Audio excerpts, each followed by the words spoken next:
bonjour. Il se passe tellement de choses en une semaine. On va bientôt être obligé de faire des émissions quotidiennes au lieu d'hebdomadaires pour avoir la chance d'aborder tous les sujets dont on a envie de parler. Allô, mon Alex Accro. Salut Véro, ça va?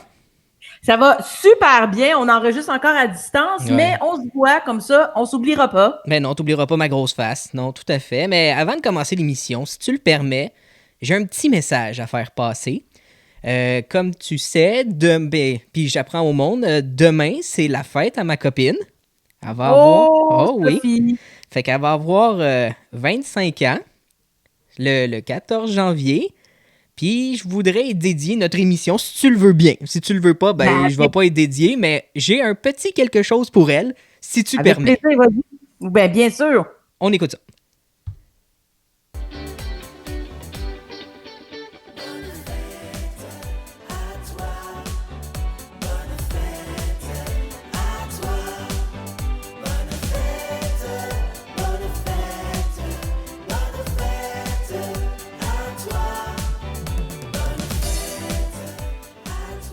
Eh oui, on lui souhaite un joyeux anniversaire de la part des accros du micro. Fait que Sophie, c'est pour toi. Je te souhaite une bonne fête d'avance et je te dis je t'aime parce que je suis un grand romantique. Oh, que c'est magnifique. C'est difficile de souhaiter bonne fête après ça, mais bonne fête, effectivement, Sophie. J'espère que tu vas passer une superbe journée, un beau week-end de fête au complet. Là, je vais prendre le temps aussi de remercier ceux qui nous écoutent et nos abonnés YouTube. Merci d'être fidèles. Et là, vous savez que le Bye Bye 2021 a été l'émission la plus regardée de tous les temps au Québec. Il y a eu 4 862 000 spectateurs. Oh. C'est incroyable. Ça a battu tous les records. Et là, moi, je dis, Alex, visons le sommet, atteignons cette cime. On n'est pas pressé, on s'installe, mais suivez-nous. Ah oui, non, mais grosse semaine aux accros du micro. On va pas parler de 2 nouvelles, mais bien de 4. Je vais vous raconter ma semaine parce que oui, j'ai malheureusement eu le coronavirus cette semaine. On va faire un débat sur les téléréalités, pour ou contre les téléréalités, et est-ce que être connu et reconnu, c'est la même chose?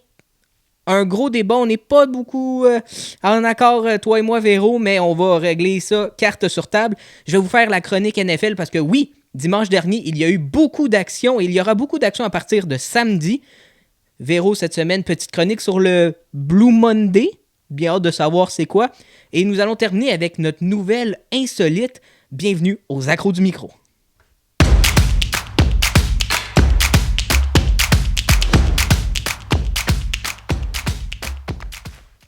Pour le segment nouvelles sur notre radar, on a décidé cette semaine de faire un survol de 4 nouvelles qui ont particulièrement été frappantes.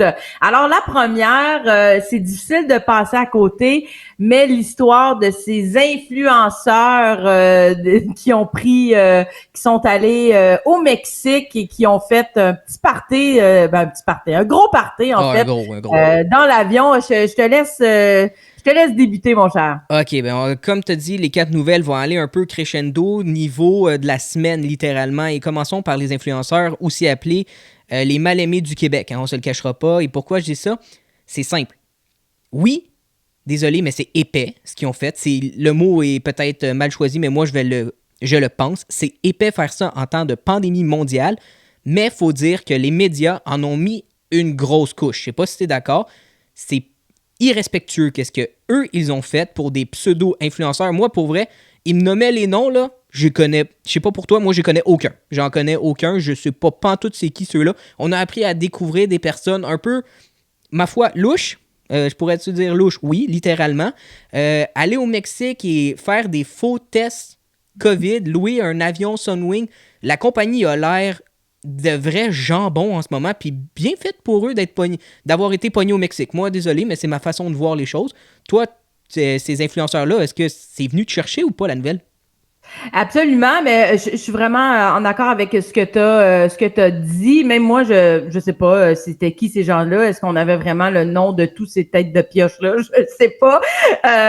Quelques noms sont sortis. La bonne nouvelle, je pense qu'il y a beaucoup d'entreprises qui vont sûrement écarter ces abrutis de leurs contacts là, pour promouvoir leur marque et prendre le temps avant de s'associer avec eux autres. Là. Maintenant, ils ont une crédibilité zéro, c'est terminé. Je pense que ça, c'est la bonne chose. Mais moi, j'aimerais en fait profiter de cette nouvelle pour demander à ce qu'on cesse d'utiliser ce mot influenceur. Moi, ça me plaît pas. Mais non, mais il influence qui en faisant ça? Mais c'est ça. Et moi, j'ai vraiment cherché la définition de ça veut dire quoi être influenceur. Puis là, je suis tombée sur ceci. Un influenceur est une personne qui, grâce à son exposition, a une influence sur les gens qui la suivent et sur leurs décisions d'achat. Avant, là, on appelait ça un catalogue. Fait que, pour moi, je trouve que c'est un mot qu'on devrait arrêter d'utiliser. Mais ce qu'on apprenait, je pense que c'est intéressant quand même de le mentionner, on apprenait quand même hier qu'il y a 12 passagers du vol qui sont sous enquête de l'Agence de la santé publique du Canada. Il y a 3 dossiers qui sont maintenant soumis au directeur des poursuites criminelles et pénales. Ils sont soupçonnés d'avoir enfreint la loi sur la mise en quarantaine, mais là, soupçonnés, sérieusement, il y a un paquet d'images. Ils se sont filmés, hein, désolé, mais je pense qu'on est passé le soupçon rendu là. Ben oui. Non, mais tu pensais quoi, là? T'sais, le pire, c'est... Il aurait fait le party privé, il n'y aurait pas eu de problème en tant que tel, mais ils se sont filmés. Écoute, c'est là que le bas blesse. C'est là que, une fois que tu mets quelque chose sur Internet, c'est là pour rester. Désolé, maintenant, en 2022, c'est comme ça. Et ça nous amène notre autre nouvelle. Le docteur Horacio Arruda a donné sa démission en début de semaine. Je vais commencer, si tu le veux bien, avec une critique personnelle.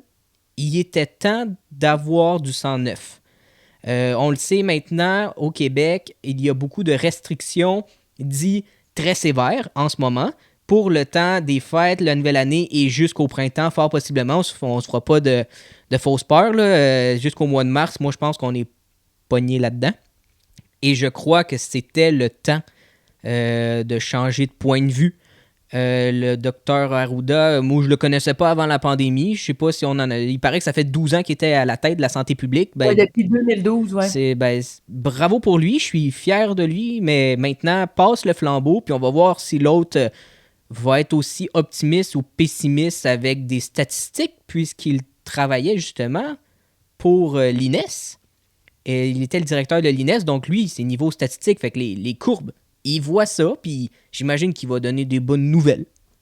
C'est pas mal mon ressenti. Okay. Ben, moi, je m'attends pas nécessairement à ça. Puis je suis un peu mitigée, là, dans le sens que moi, je pense que c'est plus un sacrifice, une autre personne qu'on sacrifie.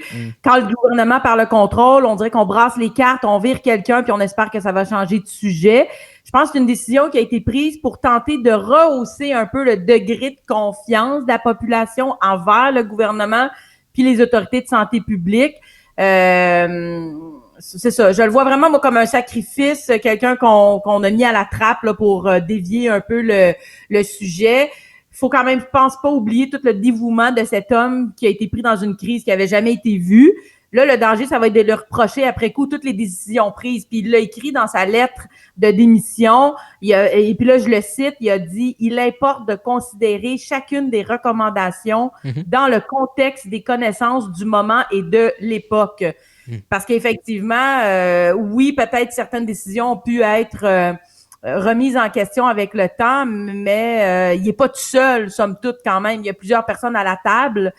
Puis je pense qu'on a beaucoup décrié dans les médias le rôle un peu nébuleux là, en étant aussi sous-ministre adjoint.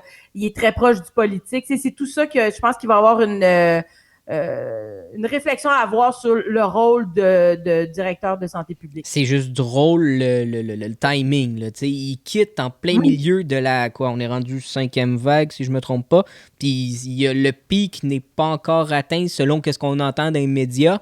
Est-ce que c'est atteint? Est-ce qu'il s'est plafonné? On le sait pas, mais pour l'instant, on lui souhaite bonne chance dans le reste de sa carrière. Mais du 109, attendons, donnons la chance aux coureurs.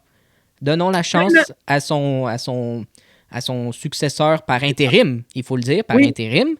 Et là, je vais te parler maintenant par rapport à l'histoire Novak Djokovic. Oui, on passe à la troisième nouvelle. On passe à la troisième nouvelle, c'est Novak Djokovic, le numéro 1 mondial de l'ATP, qui s'est présenté en Australie malgré qu'il n'est pas vacciné. Et pour faire une histoire courte, l'Australie a dit, et je cite... toutes les personnes non vaccinées ne rentreront pas au pays, sauf pour des exceptions médicales. Novak Djokovic a rempli tous les papiers pour avoir cette fameuse exemption médicale, mais arrivé aux frontières de l'Australie, il a passé 4 jours en prison avec des gros guillemets. Là. Son visa avait été révoqué, mais finalement, un juge a dit non, vous avez été trop sévère, il peut rentrer. Là, il y a 2 options qui s'offrent à lui. Est-ce que le gouvernement va mettre son droit de veto et dire Novak, prends le prochain avion et va-t'en? Ou ils vont dire OK, c'était un juge indépendant qui a dit c'est beau, reste au pays, mais est-ce qu'il participe à l'Omnium d'Australie, qui est le premier grand chelem de la saison ATP qui devra commencer le 17? Pour ma part, je crois que ça devient trop politique. Le sport a été mis de côté, littéralement. Ça devient très politique, car j'ai appris que l'Australie sera en élection en 2022. Je ne sais pas si tu le savais, mais la population était pour les mesures restrictives du gouvernement. Et là, si tu laisses Novak Djokovic dire « OK, excuse-moi, il n'y a pas de problème, viens dans notre pays, même si tu es un anti-vax », c'est quoi l'image du gouvernement maintenant? Ouais, ben là, c'est ça, on te dit anti-vax, on le sait pas, on le sait qu'il n'est pas vacciné. C'est un anti-vaccin. C'est un anti-vaccin. Il l'a déclaré. Il a déjà déclaré qu'il n'allait pas se faire vacciner. Désolé de couper, là, mais il a déjà déclaré qu'il n'allait pas.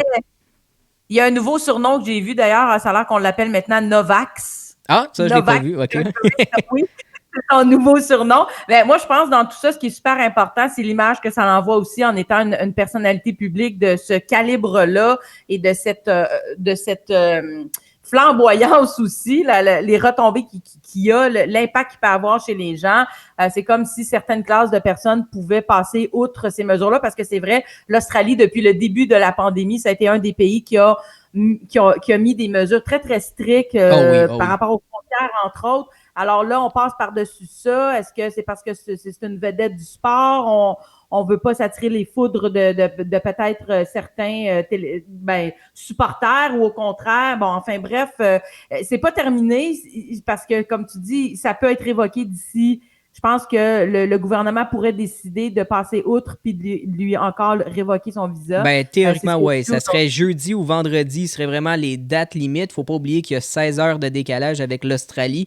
Donc, pour l'instant, à l'heure où nous enregistrons, il n'y a pas de déclaration officielle, mais j'ai pu lire que la population était derrière le gouvernement. Donc, la population veut que le gouvernement dise « Non, Novak, retourne dans un avion et va-t'en ». Et si, je dis bien si, le gouvernement met ses couilles sur la table, désolé de l'image, là, est-ce que tu savais que c'est 3 ans d'exclus qui sera exclu de l'Australie? Ouais. C'est beaucoup, là. Ça veut dire 3 grands chelems, puis il l'a gagné 9 fois, ce tournoi-là. Oui, mais là, c'est plus que le sport. C'est une pandémie mondiale. Il faut que tu comprennes que tu as fait le choix. Désolé, man, mais bye. Moi, je pense que c'est bye. Bon, on va sûrement avoir la chance d'en reparler la semaine prochaine parce que, justement, le tournoi est ce week-end, comme tu le... oui, c'est ça, ce week-end. Oui. Donc, on aura la suite de cette histoire. Ça nous amène à la 4e nouvelle pour terminer ce segment de Radar sur la nouvelle. On a appris la fin de la série District 31. Donc, le 21 avril prochain, ce sera la fin avec le 720e épisode. On dit qu'on doit s'attendre à toute une finale. Toi, Alex, je pense que tu n'as pas écouté cette série-là, si je ne m'abuse. Non, moi, je suis 6 ans en retard. Bon, ben, c'est ça. Mais ça a quand même attiré 1,6 million de téléspectateurs, quand même pour une quotidienne. Oui, j'ai vu les chiffres. J'ai vu les chiffres, puis c'est ça, c'est surtout... C'est l'aspect quotidien. Oui, c'est l'aspect quotidien, c'est fou. Puis, moi, je me dis, si à un moment donné, tu as envie de rattraper tout ça, parce que c'est disponible sur ici, tout.tv, un petit calcul rapide, là, si tu veux tout écouter les 6 ans, ça va te prendre 15 jours sans arrêt. Ça va être parfait, tu vas être à jour après ça. Un petit break de 2 semaines.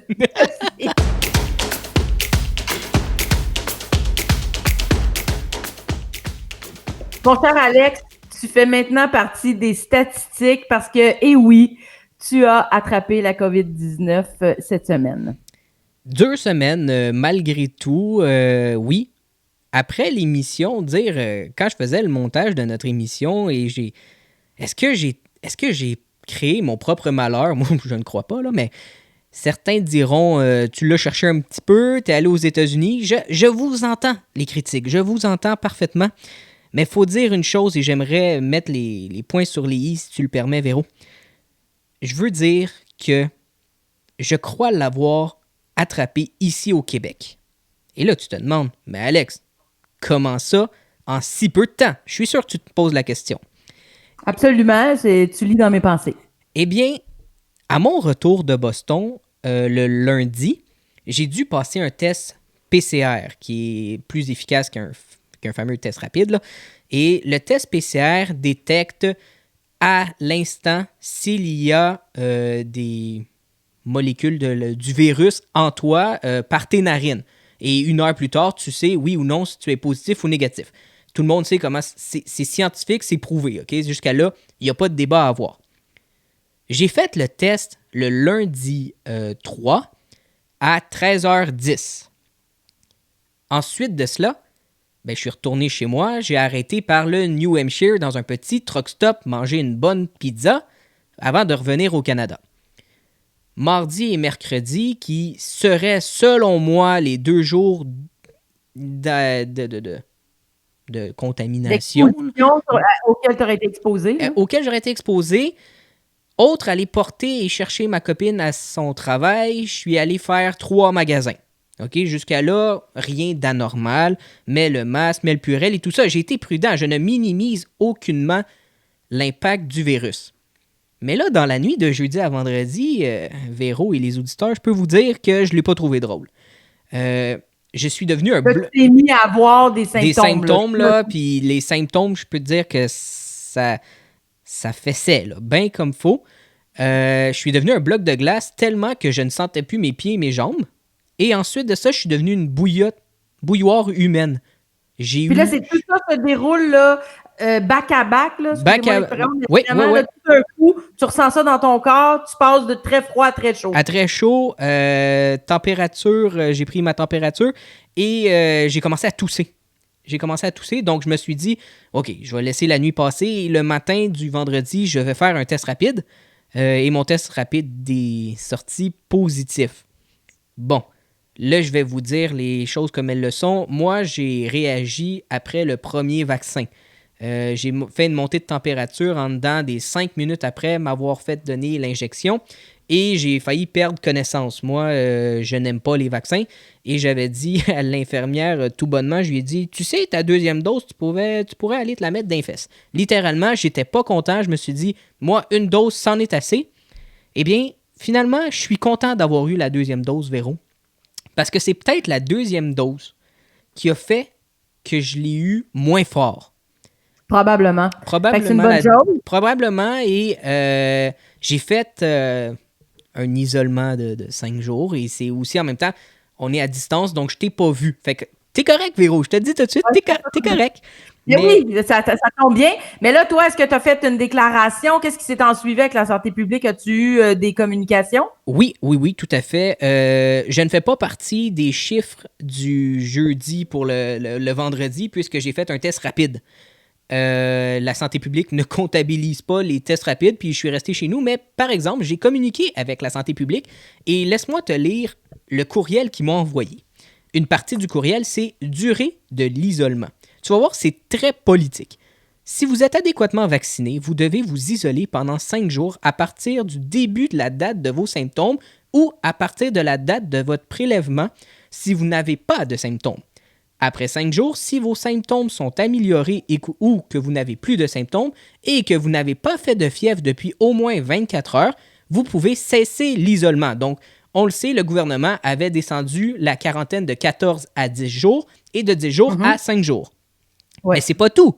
Parce qu'après mon isolement, il dit toutefois, pour les 5 jours supplémentaires, vous devriez porter un masque lors de toute interaction sociale, c'est-à-dire quand tu vois des amis ou familles, mais en même temps au Québec en ce moment, on n'a pas le droit, et respecter le 2 mètres si possible. Jusqu'à là, c'est simple. Mais moi, c'est la phrase en dessous. Parce que la phrase en dessous, ça dit « Si vous n'êtes pas adéquatement vacciné ou ne respectez pas les conditions de votre isolement pendant 10 jours, puisque nous ne sommes pas vaccinés, il demande un isolement de 21 jours. Mais si je suis un travailleur de la santé, parce que c'est un message bien évidemment automatisé, mais si je suis un travailleur de la santé, il faudrait que je communique avec le milieu de travail pour les consignes et pour mon retour au travail. En bon français, après 5 jours, sors, mets un masque. Mais c'était déjà possible. Limite tes contacts. 5 jours après, c'est cool. Fait que moi, je ne minimise pas l'impact. Je veux sensibiliser les auditeurs et toi-même, à savoir l'importance de la vaccination m'a peut-être sauvé la vie.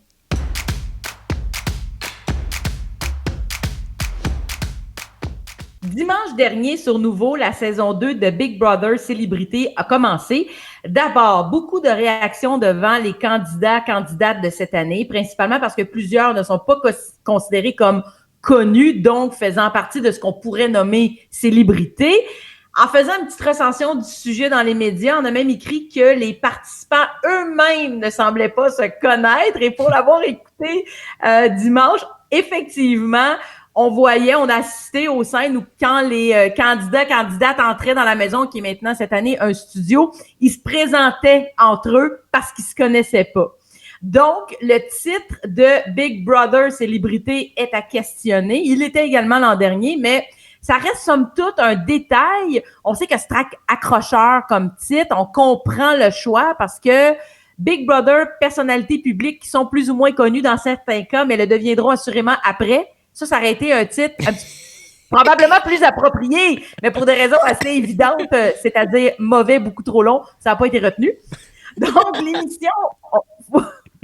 Faut dire que l'émission est populaire. Hein? Il y a quand même en tout cas l'année dernière, il y avait plus de 700 000 personnes qui la regardaient quotidiennement, puis le dimanche. Donc, phénomène important. Et là, ce soir, Alex, on a choisi Big Brother pour notre controverse de la semaine, puisque c'est d'actualité. Mais là, on élargit un petit peu ça. Ça devient presque un débat parce qu'on va se poser la question pour ou contre les téléréalités. Et là, je te laisse commencer. Je te vois trépigner derrière le micro. Bon, donc ta question est fort simple, c'est pour ou contre les téléréalités. Ouais, c'est le préambule et Big Brother. Moi, je me cacherai pas. J'ai écouté la saison 1 de Big Brother l'an dernier. Sur tous les participants, moi, j'en connaissais quelques-uns, vraiment minimes, mais je me suis dit, la tranche d'âge qu'ils avaient choisie était vraiment élevée comparée au public cible qu'ils visaient, c'est-à-dire les 20-30 ans, mais tu mets des 30, 40, voire 50 ans, c'était un peu, selon moi, c'était un non-sens. Il y avait beaucoup de monde dans la vingtaine, là. C'était très réparti. Mais ouais, c'était des vingtaines qui avaient... Des influenceurs que t'aimes beaucoup. Tout à fait. Mais là, à ta question pour ou contre les téléréalités, moi, je vais sûrement te surprendre. Je suis contre le style de télé-réalité. Je ne suis pas contre les télé-réalités. Le style québécois des télé-réalités ou le style qu'on s'approprie ou qu'on achète une émission d'ailleurs, moi, désolé, mais ça n'a pas sa place à la télévision. Puis, je veux pas être méchant, mais pour moi, la télévision commence à être de plus en plus désuet. Le monde va beaucoup vers le streaming, vers les émissions de type Netflix sur les plateformes Amazon Prime. Donc, je comprends pas encore, mais tu l'as bien énoncé au début. Le titre, vraiment très long, que tu as nommé, aurait dû être le titre de Big Brother. Parce que c'est des personnes que tu dis, c'est qui? C'est quoi une célébrité? C'est quoi être une célébrité au Québec? Et pourquoi les célébrités québécoises ne veulent justement pas aller là? Il y a ça aussi comme question. Parce qu'on s'entend qu'il y avait sûrement des plans A, là. Tu sais, c'est pas tout eux leur premier choix, là. Loin de là. Je serais curieuse de savoir qui a été approché et qui a refusé. C'est sûr que ça serait le fun à savoir. Si tu dis un grand de ce monde, écoute, un grand de ce monde, là, exemple Claude Legault, OK, qu'on voit beaucoup dans les annonces pour le sirop d'érable, là, OK? C'est une célébrité québécoise. Est-ce qu'ils l'ont approché? Salut Claude, veux-tu venir faire Big Brother? Je penserais pas. T'sais. Ça, c'est de la célébrité. Va chercher Ticoun d'Occupation Double qui a été éliminé la semaine 2 parce qu'il parlait « Ouais, genre, hey, le gros, c'était le fun, hein? » Non, écoute, ton émission a plus de classe. Et Occupation Double, je vais te faire une confidence, OK? Je vais faire une confidence. J'ai déjà écouté Occupation Double. J'ai arrêté l'année de Danny et Christina, pour ceux qui le savent. OK? C'était la première fois, couvertement, on a su que 2 participants avaient couché ensemble. Et ça l'avait fait polémique. Mon Dieu, puis c'était une polémique, mon Dieu. Oui, c'était une polémique. Puis là, c'est là où est-ce que les bitcheries, désolé le mot, il est fort, mais les bitcheries ont un peu commencé. Parce que dans le temps où est-ce que c'était à Terrebonne, puis le but de l'émission, c'était vraiment trouver l'amour, faire des voyages, puis que c'était un langage semi-soutenu. Ben oui, un langage simili-soutenu, puis pas « Hey man, tu vas-tu au gym? » Non, je m'en tape littéralement de ce genre d'émission-là. Puis non, je suis vraiment contre. Mais une télé-réalité, certains disent que Star Academy pourrait être une télé-réalité. C'en est une. C'en est une, et ça, c'est une bonne télé-réalité. C'est pas... Ouais, ça, c'est une classe à part à ce moment-là. C'est la classe à part. Ouais. Oui, mais ça, c'est les gens qui participent à ce type d'émission-là, ça, j'ai mis vraiment dans une autre catégorie. Oui. Quand il y a un concept artistique derrière la télé-réalité, c'est autre chose. Pour faire découvrir un talent aussi. Oui, puis eux vont devenir des personnalités, peuvent devenir ce qu'on appelle des vedettes ou des célébrités, là, parce qu'ils vont faire des albums, ils vont faire des spectacles, ils vont faire de la tournée, ils vont... c'est le but visé. Hein. Ouais. Ton point de vue est clair. J'aime ça, mais j'ai une petite chose, là, je me demande à quel point, parce que tu as parlé avant de donner mon point de vue, tu as dit les premières saisons d'Occupation Double semblent avoir une différence avec celle d'aujourd'hui. Je me demande à quel point ça reflète pas aussi un changement dans notre société. Tu sais, si le type de personnes qui participent a changé dans les 15 dernières années, ben est-ce que ça représente davantage le type de jeunes qu'on a aujourd'hui? Tu sais, la question se pose parce que ça reste que c'est un reflet de société et de nous-mêmes, en quelque part, les télé-réalités. Alors, moi, par rapport à ce concept de reflet-là, je suis pas contre. Donc, ça veut dire que t'es pour, ça. Ben oui. Mais ça dépend encore là, c'est ça, du concept. Parce que moi, j'aime ça voir des gens plonger dans un contexte et assister à toutes les interactions, ramifications, combinaisons, organisations, puis tous les autres ions là, que tu peux trouver entre eux. Comme je dis, c'est un reflet, c'est une espèce de miroir grossissant. Puis ce que je remarque, c'est qu'on juge vite, hein. On écoute les premières émissions, puis là, on juge tout de suite, on se fait une opinion sur les mondes, puis on les tag, puis on les met dans des cases, puis on dirait qu'on a tout compris, c'est quoi leur personnalité. Mais je trouve qu'on se fait prendre rapidement notre propre jugement parce que souvent, nos impressions vont changer quand on laisse le temps aux gens de se faire connaître. Là, on se fait avoir souvent dans nos jugements premiers. Fait que moi, je trouve qu'il y a un bel apprentissage quand même à avoir là de l'idée du jugement rapide. On le fait beaucoup. Moi, j'ai une question pour toi. Est-ce que c'est mieux être connu ou reconnu? Parce qu'il y a une grosse différence entre être reconnu, genre, hey, je t'ai vu dans telle émission, donc tu as été reconnu. Ou une célébrité qui est installée depuis longtemps, tu es connu, tu es une personnalité publique. Parce que là, maintenant, tu fais une télé-réalité, tu te dis vedette. Non. C'est pas parce que t'es allé te montrer tes lolos à TV que soudainement, tu auras plus d'abonnés sur Instagram. Peut-être certains garçons un peu bizarres, mais sinon, là, on s'entend, tu es reconnu, tu n'es pas connu. Non. Ben moi, c'est le contraire. C'est drôle. Moi, je pense que c'est le mot, j'utiliserais le contraire. T'es connu parce qu'on a vu ta face, parce qu'il reste qu'on n'échappera jamais à ça. Non. La télé a eu toujours cet effet-là, va l'avoir encore. Je vois ta face dedans, je te reconnais, t'es connu. Fait que moi, c'est là où je me dis, quand t'es connu, c'est juste parce qu'on t'a vu en quelque part. Quand t'es reconnu, c'est qu'on reconnaît ton travail, ton talent. C'est un peu quand j'étais jeune, ma mère, elle me disait, fais la différence entre réussir ta vie versus réussir dans la vie.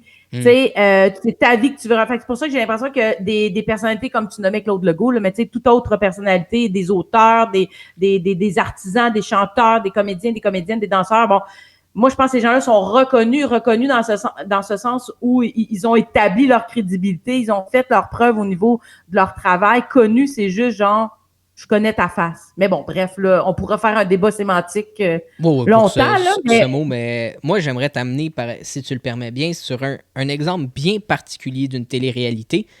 Je sais pas si tu as écouté ça. Moi, non. Mais j'ai vu quelques bandes annonces. C'est l'île de l'amour. OK? Non, j'ai jamais écouté. C'est un concept, je pense que c'est européen, l'île de l'amour. Tu sais, c'est sorti en 2021, fait que je vais parler en 2021. Il y a eu beaucoup de polémiques autour des femmes, le hashtag MeToo de ce monde. OK? Ce qui est très bien.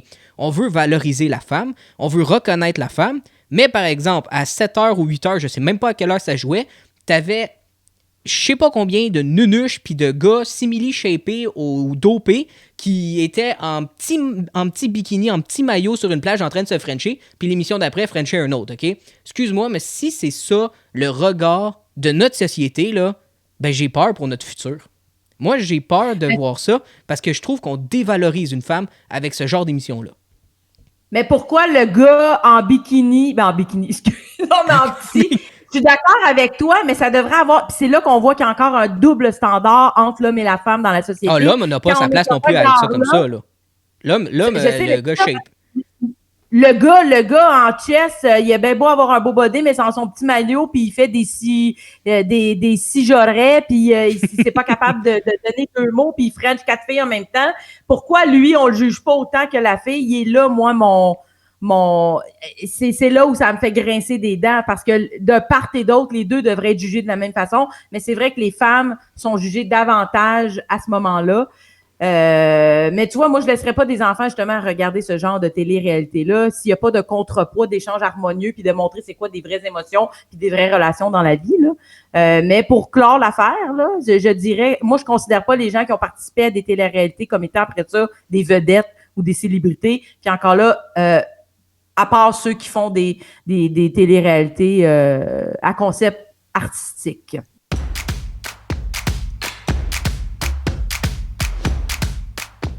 Chronique sport cette semaine, Alex. La saison de football est maintenant terminée. Place aux éliminatoires. Mais on a eu droit à toute une fin de semaine dans la NFL. Eh boy, Véro, en tant que grand fan fini de football, je peux te dire que j'ai été servi cette fin de semaine. Je vais te faire un petit récapitulatif parce qu'il s'est passé beaucoup de choses en seulement 2 jours. Je vais te nommer des équipes, peut-être que pour toi, ça dit rien, mais pour les amateurs de football, ils sont comme « je connais cette équipe ». Je vais commencer avec, il y avait 2 matchs samedi le 8 janvier dernier.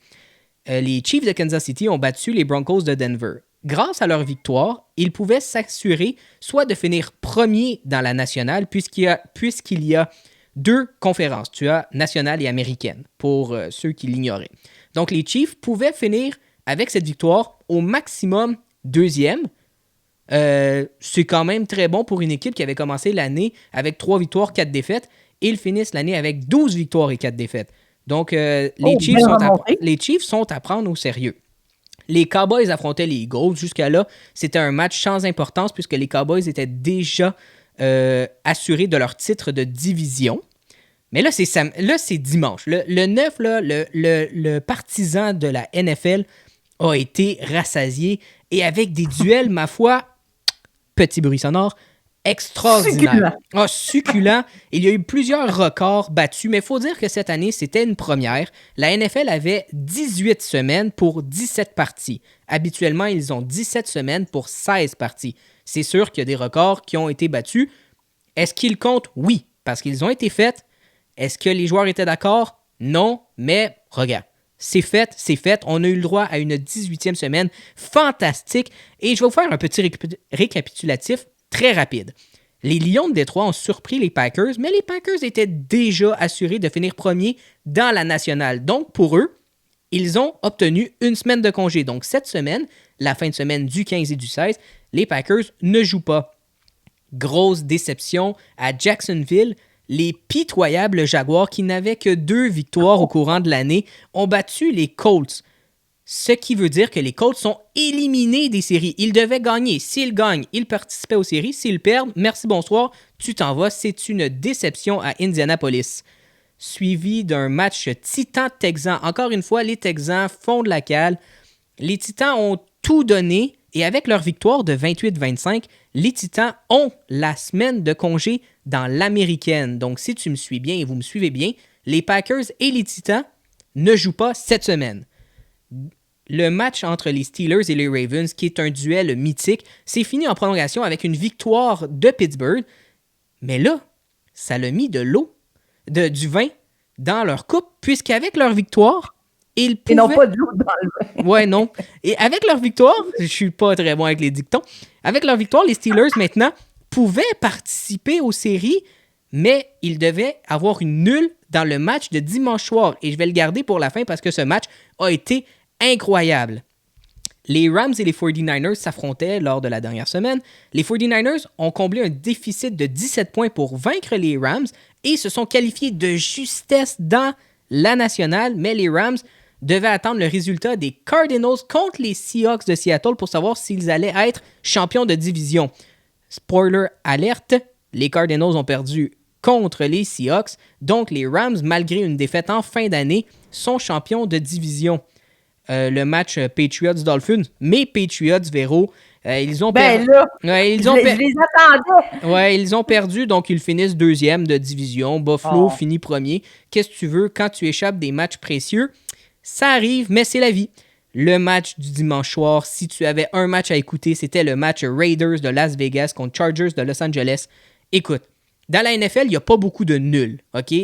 Après les 4 quarts, il y a une prolongation pour départager les équipes.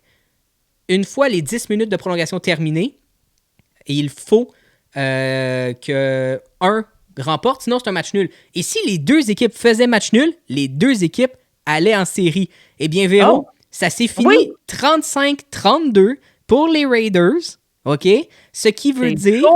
C'est chaud à la dernière seconde de la prolongation, ce qui veut dire que les Raiders passent, les Steelers passent, et les Chargers, qui avaient connu une année en dents de scie, malheureusement, ne passeront pas. Et je vais vous donner les matchs à regarder pour cette fin de semaine en terminant. Ça commence samedi. Et là, c'est le début des éliminatoires, donc. C'est le début des éliminatoires. Okay. Ça commence samedi avec un duel Raiders de Las Vegas, Bengals à Cincinnati à 16h30, suivi en soirée du duel Patriots-Bills. C'est leur 3e duel de l'année. Les deux équipes ont remporté chacun un match. Ça sera samedi à 20h15 à Buffalo. Et pour dimanche, petite journée avec 3 matchs, bien évidemment, et 3 matchs, ma foi, excitants, entre les Buccaneers de Tom Brady contre les Eagles de Philadelphie, les Cowboys contre les 49ers à Dallas à 16h30, et le match que personne n'attendait, mais que finalement, il va avoir lieu, c'est dimanche à 20h15 à Kansas City. Les Chiefs vont massacrer les Steelers, parce que oui, les Steelers n'avaient pas d'affaires là. Et là, tu te dis, mais il me semble que tu as nommé 2 autres équipes. Oui, la NFL va faire un lundi pour sa première semaine d'activité. Lundi à 20h15 à Los Angeles, les Cardinals et les Rams vont s'affronter. Et la semaine prochaine, je vais vous faire une petite prédiction pour le vrai début des éliminatoires, parce que là, ce sont les Wild Card Games, qui est un premier tour à élimination directe, car dans la NFL, ce n'est qu'une partie et j'ai hâte en tabarouette à samedi, dimanche et lundi.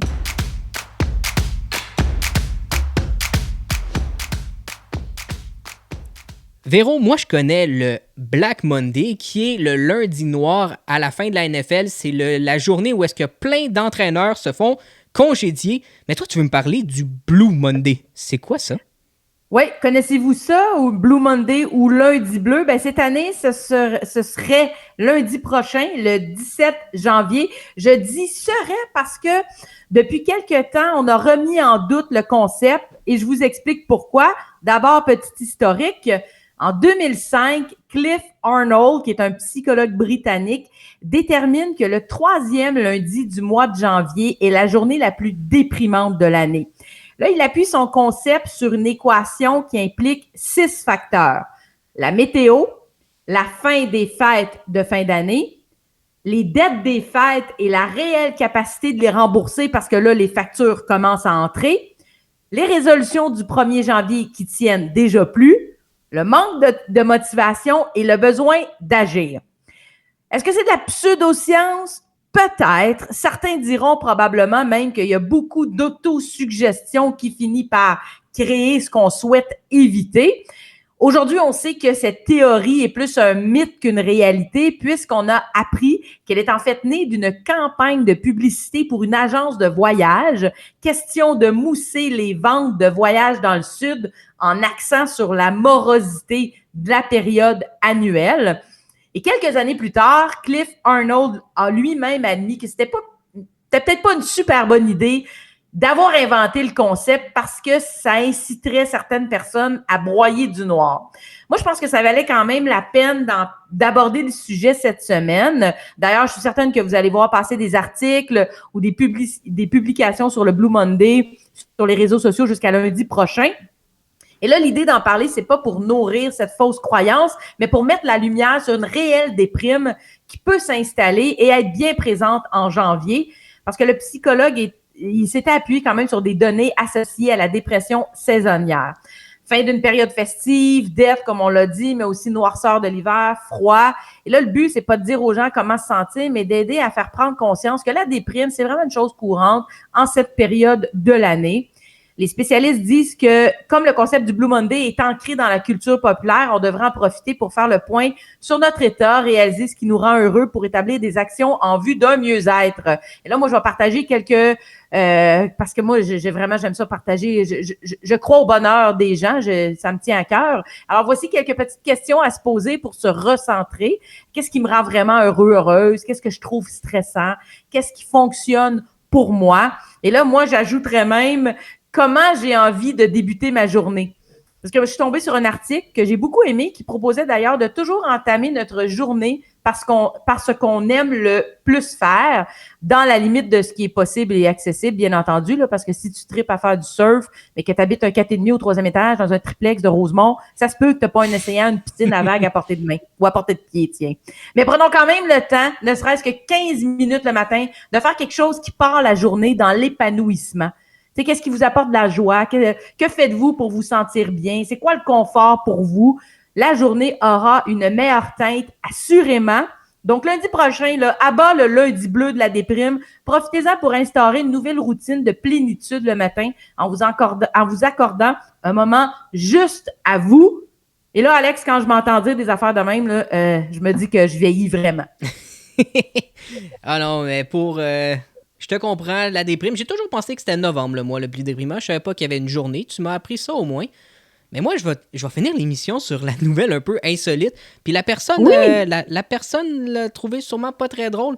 Peux-tu croire qu'il y a un fugitif, un membre de la mafia sicilienne, qui a été retrouvé après 20 ans? Après 20 De ans, cavale? Après 20 ans de cavale, ouais, il a été retrouvé. Et est-ce que tu sais comment? Par Google Non, mais je Maps. sens que ça va être weird.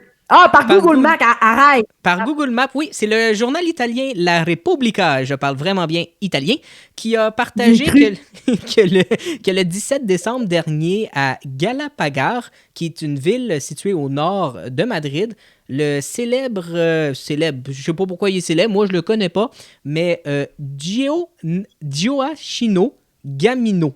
Il a 61 ans. J'ai un peu moins cru, là. Ouais, non, j'ai moins cru moi aussi. On va pratiquer notre italien. Ouais, a été retrouvé après 20 ans de cavale.